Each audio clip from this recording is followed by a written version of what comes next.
thoughts going into another big SEC weekend? Yeah, great opportunity. Playing a national champion at home.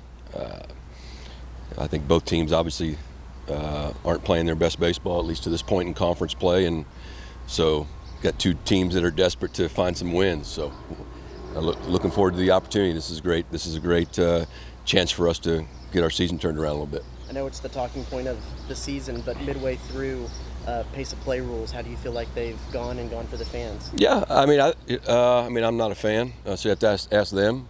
I think the game in general has benefited from it.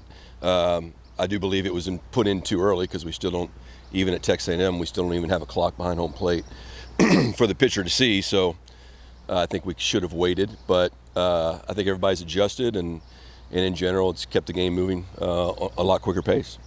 I know some cat and mouse games y'all were talking about with the pitchers and batters before. Have you seen that kind of come to fruition, or do you think it's pretty straightforward?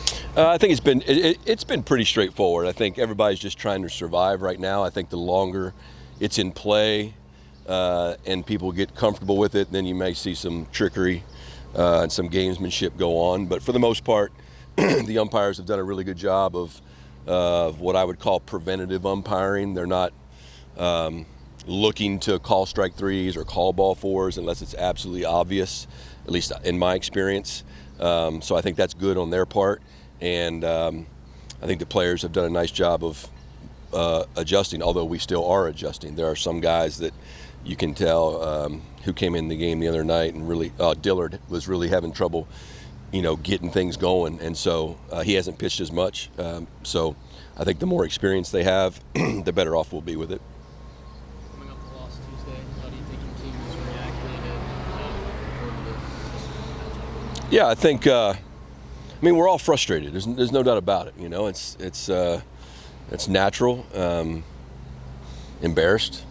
I don't know if the players are embarrassed. I don't want them to be embarrassed, but I'm embarrassed. I'm embarrassed because I want to win every game, especially when you have an environment like you had Tuesday night. You want to finish it off with good baseball. And I thought we were playing good baseball until the 8th inning. And we gave away a bunch of free bases, which allowed them to extend the lead, which completely changed the tone of the game. I would have loved to have gone into that bottom of the ninth down a run. And Morehouse, he's a great pitcher, but, in front of our fans trying to get 3 outs versus 1 run.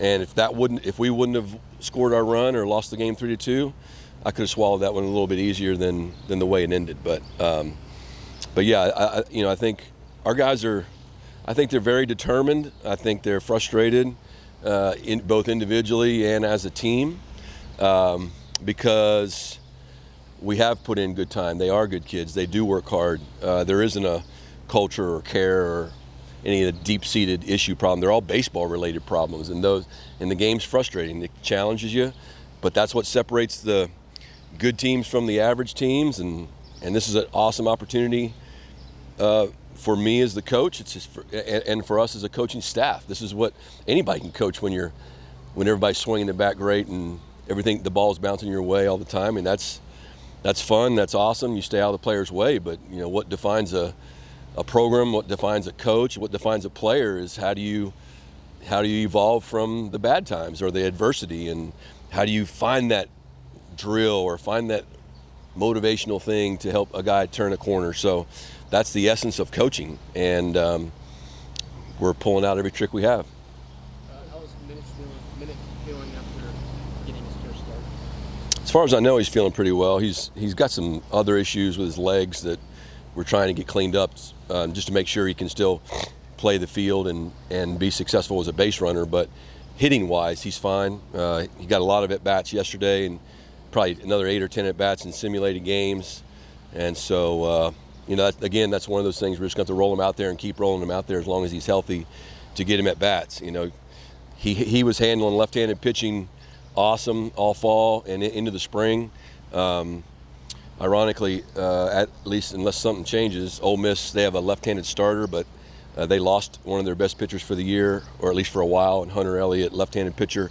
So they're predominantly a right-handed pitching team. So that'll, there won't be as many decisions to make that way. But I'm just talking about Brett. We just got to let him get caught up on his at bats, and And when we do that, he's proven he's been a good hitter. How different is this Ole Miss team from the one that you saw last year and ultimately won the national championship? I still think they're super talented. They I don't know the intangibles of their program, obviously. I'm not the coach. From the outside looking in, the big first baseman was a kind of a heart and soul type guy, at least from the other dugout, kind of like Clonch was for us. He was kind of the bell cow that you had to be aware of. They have the great shortstop. They have the fiery second baseman, the guy from Houston that you don't like him when he's on the other team, but you love the guy when he's on your team. I'm guessing he's that kind of player. I don't know him personally, but he's fun to watch play as a coach. They're still super physical. They play the same brand of baseball. They're very, very, very young on the mound. I think I counted 7 or 8 freshmen that are getting time on the mound. So that injury combined with youth is probably what they're going through. And to be real honest with you, around here we've talked about how tough our conference schedule has been to start. Theirs has been as tough or tougher when they've had. I think there's 4 elite teams in the league right now: LSU, Tennessee, Florida, and Vandy. And Ole Miss has played Florida and Vandy, and we've played LSU and Tennessee. So it'd be interesting to see how the weekend goes. That season they had last year, is that a good motivating factor for when things start a little bit of a bumpy, that you can still end with the goal that you want? Yeah, I think every coach is going to use those stories on every team in all of Division I baseball. Everybody has used Fresno State, right? Barely making the conference tournament, playing their way in and winning a national championship. So I think that you have those examples in all sports. You got to remember, Ole Miss was number 1 in the country for a while. So they had a good, really, really, really good team, and Fresno State wasn't that in 2004. They had a magical finish to the season. So, but yeah, I think everybody knows in this league. I mean, I talked to the team Saturday night, I think it was, and just put up I think there were 7 conference schools that were kind of in our situation. They were like 1 in whatever, or 0 in whatever, or 2 in whatever, and I said at least 2 of these schools, I bet you will play in the College World Series. At least 2. And, I bet you at least 3 or 4 of them will play in the NCAA tournament, if not more. So why can't it be us? And it can be, and I believe it will be. But we have to go play like it. After this weekend, the season's more than half over. So it's finding that balance of, you want to have a patient sense of urgency to get it going. We got to go. Let's go. Without the pressure of, looking at your conference record or looking at, where you are today. When you're putting together a lineup, how do you sort of navigate, the guys who have proven they can perform at a pretty high level before, and just either, especially in the case of Manicorn, maybe working their way back from injury, tinkering it just based on kind of how they've been playing recently with what they're capable of? Yeah, that's a great question. Just to me, the way I've always in my own mind worked, once you've proven that can be a quality contributor, quality college player, then you've earned the benefit of the doubt to work your way through it. Every now and then there's maybe a day where you want to give him a break, or you say, hey, there's a better matchup here, let's sit him and let's give this guy a chance, and maybe that guy gives you a little bit of a spark. But you got to remember, we see these guys every day. Every single day since the fall. So I know what they're capable of. I know what their limitations are. And so there are players where, hey, that's cool that he did that for a little bit of time, but it's for example, a hitter.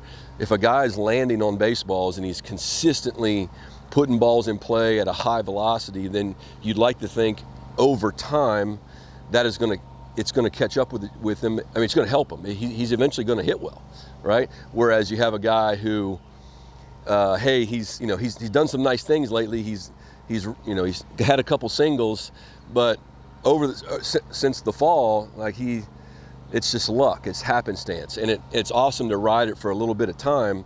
But what plays over the course of time? What plays over the course of time is putting together quality at bats, and when you do swing, you hit the ball hard. Those guys will eventually, it's eventually going to catch up, and they're going to be fine, right? So, you know, and finding that right balance, and then in terms of lineup, like you're talking about batting order. Yeah, I mean, batting order, you just want your best hitters up when there's guys on base, right? So who gets on base the most, and then who has the best chance to drive them in. And I think you got to be careful tinkering with the order all the time, because baseball players are weird that way. I just watched the Reggie Jackson thing on Prime. I don't know if you saw it. It was awesome. He talked about how he thought he should be hitting cleanup, and Billy Martin didn't want to do it for the longest time, and it messed with Jackson's mind. It shouldn't, but it does. And so baseball is weird like that. So guys find comfort in routine, but I like our lineup. I mean, I like the right, the left, the speed, the power, potential. Just got to go play. Got to go do it. You know, and that's the end of the day. And you think Aaron Judge knows that he's the man on the Yankees? Yeah, he knows. And he knows he's got to carry the club. And that's not pressure. That shouldn't be pressure. That's privilege, man. That's great opportunity. So sometimes for an amateur player, you know, they have to learn that. Like Trevor Warner, are we going to have a good season without Trevor Warner, Austin Bose, Brett Minnick, and Ryan Targach? I don't think so. I don't think there's nobody on this bench consistently, in my opinion, that's going to give us what those guys are capable of giving us, right? At least not yet. And so we're going to ride those guys and have belief in them and show them confidence and keep coaching them and believe that it's going to change. What's been kind of your message to guys to allow those conversations to carry over to the next game? I mean, the message is that I believe in them, that we're one pitch away, we're one day away, and they're the best predictor of future success is past performance. So it's not like we're talking about guys who, they've never been Division I players here, and we think they're really good, but no, man, you should take confidence from the fact that you have done it. You have done it in the Super Regional. You have done it in the College World Series, and so players forget that sometimes. Coaches forget it too. Believe me, because I go home and put my head between my legs and curl up and just am so embarrassed and try to find different ways to get them going. But players sometimes forget that, especially young players. And so, I don't think yelling and screaming at them really does a whole lot of good. Not this particular group. If I did, I would have done it. But I think encouraging them and my job, especially in this league, especially in the environments we play in, my job really is not fake, but to be their biggest cheerleader, to have the dugout be a place of encouragement and not fake positive, but come on, baby, you got it. The next, don't worry about that at bat. Your next at bat is going to be the biggest one of the game. You're going to do it right then, right?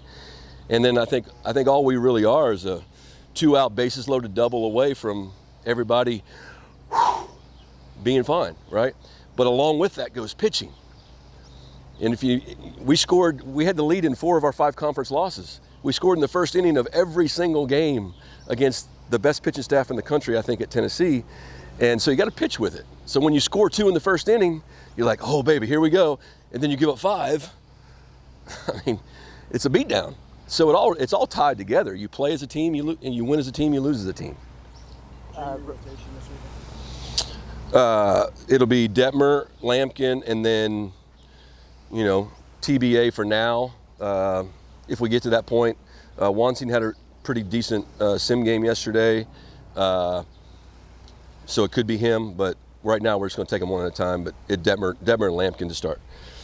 Coach, I know it's only week 3, but given your start in conference and Ole Miss' start in conference and 2 bottom teams in the SEC not going to Hoover, how much more importance is being placed on this weekend, if any? I don't think any more importance right now. There's so many games left to play. I haven't even thought about that. We just need to play good baseball, whether it be Rice, LSU, Tennessee, Texas, or Ole Miss. We need to play good baseball, and that's the most important thing to me. Like I said, I thought we actually played really well until the 8th inning because I judge playing well by throwing strikes and playing good defense. and playing good situational baseball. And I thought we had done that Tuesday night until the 8th inning. So that's all I'm concerned with at the moment. Two more guys. Dude, what? You got some serious gray hair going, buddy. Listen, And good job, man. I coached you, I know. and that makes me feel even more old. There you go. Opening day today. You got some other old guys out there still. What is it? Oh, yeah. Exciting day for you to kind of get to see continuation of success in those guys. Yeah, I mean, I'm so buried in our own team. I didn't know. I knew it was close. I didn't know it was opening day until earlier today. Somebody asked me about it. But yeah, I'm excited for. I need to go look at the rosters and see who made what. But yeah, the guys we've coached, or guys that I've coached that are in the big leagues, it's always an exciting time for them, and it's good for baseball in general. It gets people excited about the sport and get them fired up about college baseball too. Going back to my first question, I know minor leagues did a lot of pace of play stuff too, but college baseball being another forerunner of that for the major leagues, is that kind of exciting for the sport that they get to play a part in that kind of future of baseball? Yeah, I think it's good. I think it's good. In general, it's going to be interesting to see how those guys handle it. And it's the same sport, but it's a different game. I think the game's played differently at the major league level than it is here. But at the same time, the adjustments they've made with shifts, the size of the bases, the pickoffs. Did they put that in the big leagues? Mm-hmm. Are there limited pickoffs, like the minor leagues were last year? Yeah, like two. Yeah, so that's going to be interesting to see how much guys truly run. When there's so much invested money-wise in players, I'll still be interested to see if the highly paid player still steals, because as soon as those guys start getting hurt, sliding into a base, I bet you that gets slowed down some. So no, seriously, because I know how it feels here when you have some of your great players, you're getting close to the season, and you want to maybe work on something. You're like, screw it, I just don't want them. I want them to be healthy, right? They have so much value. So, but yeah, I'm looking forward to see if the brand of baseball changes to where it's way more than just a walk, a strikeout, or a homer every at bat. Give you one more if you want it, guys. One more. World Series prediction. College or pro? No, I don't know. I don't even follow. I just follow players, not teams necessarily. So I don't have any predictions. Yes, that's all he was saying for. The Dodgers. Makes one of us. Yeah, I got a former player running the Dodgers. So Andrew Friedman. Appreciate it, guys. All right, thank you guys. Thanks, See you. Mitch.